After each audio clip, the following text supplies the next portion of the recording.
Hi, everybody. This is Silvio Canto in Dallas, Texas on Thursday, November the 4th, and welcome to our video commentary.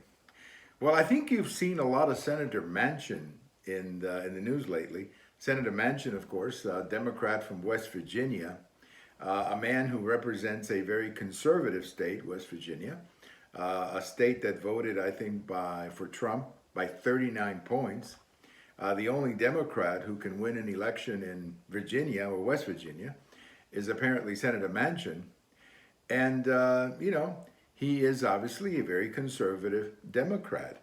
He is in a way a lot more representative of the Democrats, let's say back in the 60s and 70s, who were, conservative on things like the budget and all of that, but more liberal perhaps on social policy.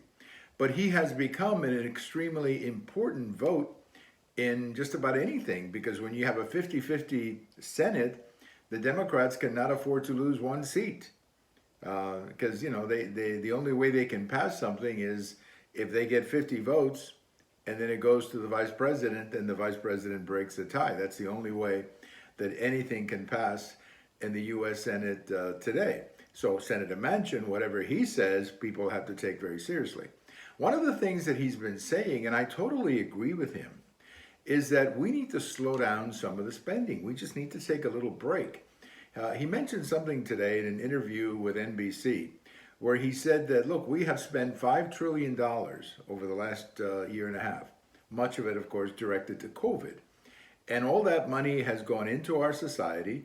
I supported most of that money. Certainly, after the pandemic, you had to take care of people who had lost their jobs through no fault of their own, people who wanted to work, but their business was closed. So you had to support those people. I have no problem with that.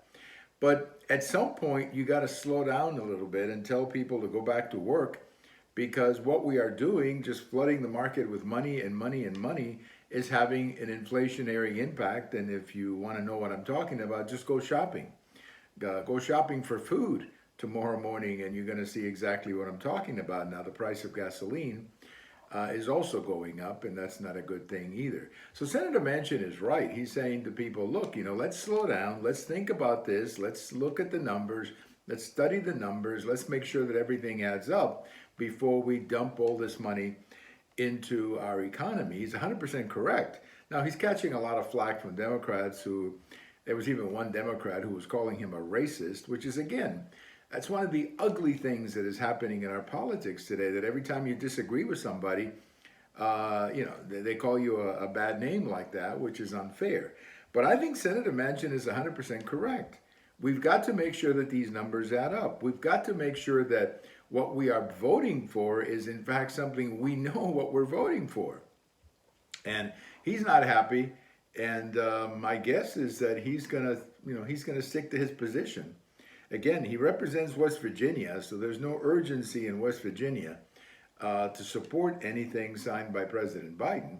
And at the same time, I think that he also comes from a part of the Democrat Party that used to be a lot more common in the past, which is, centrist, right-center Democrats who, we all grew up watching, but who are basically a thing of the past. Manchin is about the only one they have left.